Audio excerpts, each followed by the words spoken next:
Thanks, everyone. First and foremost, I'd like to express my heartfelt gratitude to each and every one of you.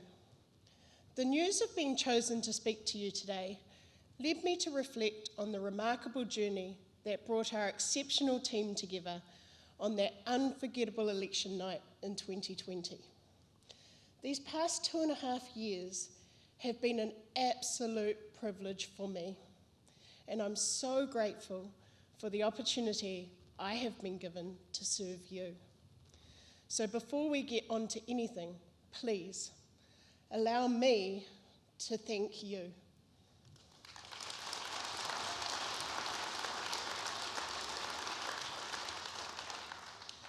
It takes me back to the day when I took to the stage and I made my very first speech at our Dare to Be Different campaign. I spoke to the issues that compelled me to stand for ACT. Well, those words, dare to be different, have never rung truer for me. Our team consistently dares to challenge the government when they continuously introduce divisive laws and regulations to Parliament. We travel the country to hear the concerns of the people. No matter where we go, there is real concern expressed about the division being caused by co-governance and treaty obligations being introduced into almost every law and workplace. People are increasingly worried about the direction this government is taking us, and even more so about the potential consequences of what a new coalition of Labour, propped up by the Greens, and the Māori Party. Can you imagine? What is even more concerning is that we have got to the point where honest conversations can no longer be had through fear of being cancelled or being labelled a bigot or a racist. This doesn't unify, this divides us. I've heard from real estate agents asking me why they now have to take an hour-and-a-half course on the treaty just to maintain their real estate licence. I've heard from caregivers who offer up their homes to children in need, being told they're not wanted anymore because they cannot provide for the kids' cultural needs. Some have even had their kids removed from them for that very reason. People who can no longer build or do what they need on their own properties without considering the concerns of local iwi. It is not enough to stand on the sidelines here. If something is wrong, it falls on us to say so.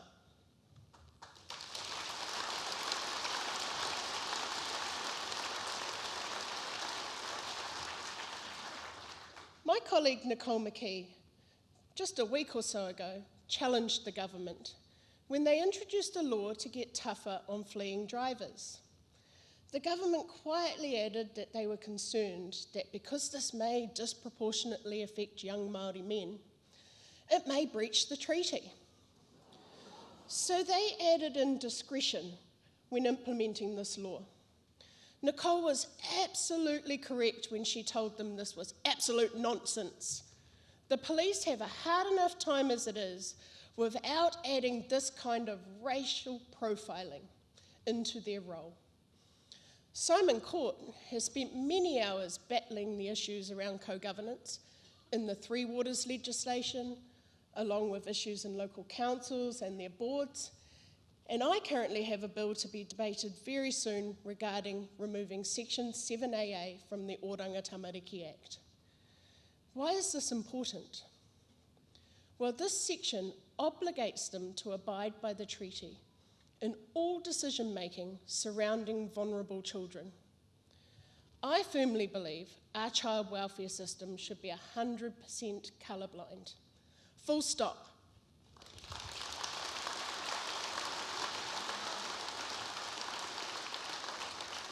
And the well-being and the safety of kids should be front and centre of making decisions around the young person's care. I have heard too many stories and I have too much experience to know where this is just not happening. And the only people to suffer are the kids. The simple truth is they deserve better.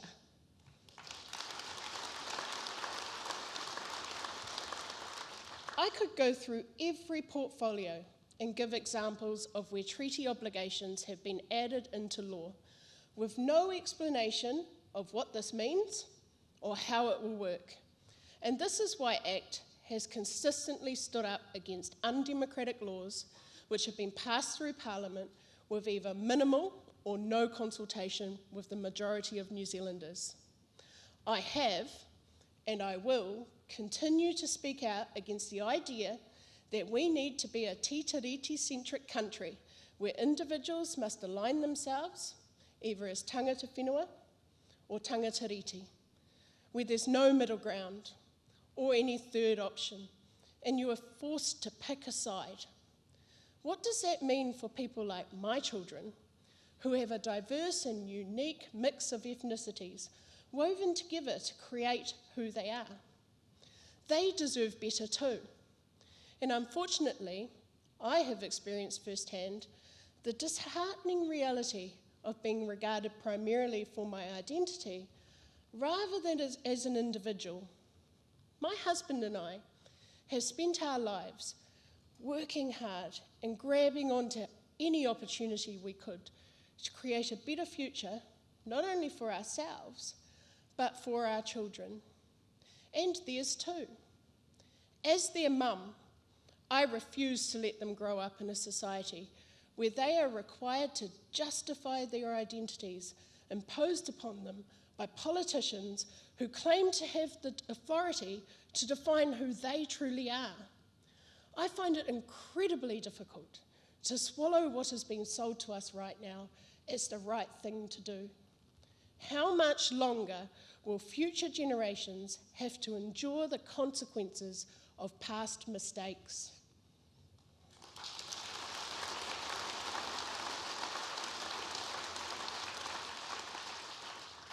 Let's be clear here. ACT has no issue with the treaty. We think it's a great document that has unfortunately been reinterpreted over the years to mean something completely different to what was originally intended. That is why ACT has always supported treaty settlements, because the wrongs of the past should be recognised and compensated for. But this is done in a way we can agree with. The parties affected come together in good faith and come out of the process with everyone understanding what their rights and obligations are.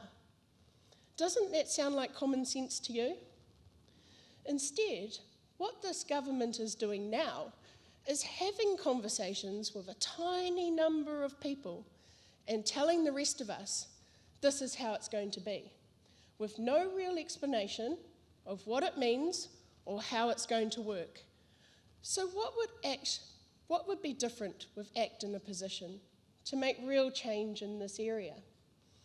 We are a party that believes in universal human rights. As a matter of principle, no person should be treated differently based on who their ancestors were, the colour of their skin, or their beliefs or religion. One person, one vote, it's that simple.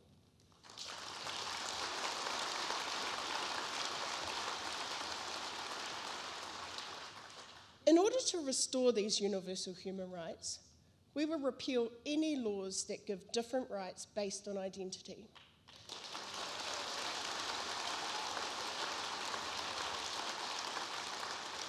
Such as Three Waters legislation, local government representation legislation, elements of pai ora legislation, as well as Section 7AA of the Oranga Tamariki Act. We would get the public service to focus on issues using robust evidence instead of race-based policy making.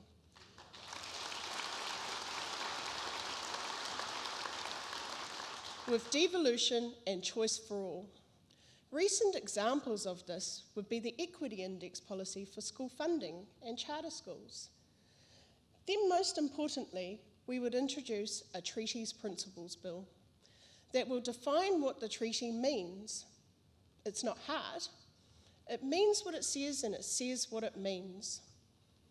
The New Zealand government has the right to govern New Zealand. The New Zealand government will protect all New Zealanders' authority over their land and property. This is stated in the Māori vision. Ki ngā tangata katoa o nuturini te tino rangatiratanga. There's no mentions of rights belonging to any particular ethnicity or race in Article 2 of the treaty. In the treaty, Queen Victoria promised te tino rangatiratanga of their lands, not just to the rangatira and hapu, but to all the inhabitants of New Zealand. All New Zealanders are equal under the law, with the same rights and duties. Ngā tikanga katoa reti tahi. We believe that by having an open and honest and transparent conversation with all New Zealanders about this issue, it'll take the feeling of division away, and we can move forward together to create a better and brighter future. Now, I've spoken about this issue many times, and I will continue to do so for as long as it takes. This is not just dividing Māori and non-Māori. This is causing division among Māori themselves. We have people in Parliament right now who would like to propose that they speak for all Māori, but this is simply untrue.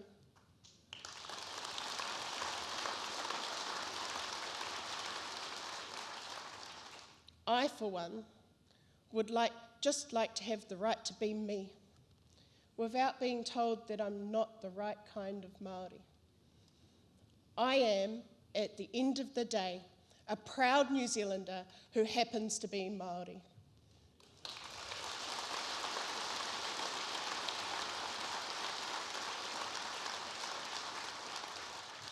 Our next generation deserves better than what's on offer right now. We need real change for the better. As I sat around the table on Mother's Day, I took a moment to look at how lucky I was. I was surrounded by family that came to this country with nothing and created an amazing future for their kids and now my kids as well. 4 generations and 4 different ethnic backgrounds all sitting around the table with very different stories, but all together laughing and smiling. This is the real story of New Zealand. And I hope one day we can get back to this as a country, as our journeys in life make us who we are. Every child is born with a clean slate. They become what they see and hear around them. And they deserve to grow up in a country that values them based on who they are, not who their ancestors were. Together, our team is growing, and we will continue to stand strong against the divisive, self-interested forces of identity politics. We strive for a New Zealand where unity prevails over division, where individuality is celebrated, and where our shared values bind us as one. So let us forge ahead this year, unwavering in our resolve to shape a future that truly reflects the aspirations and dreams of all New Zealanders. Thank you.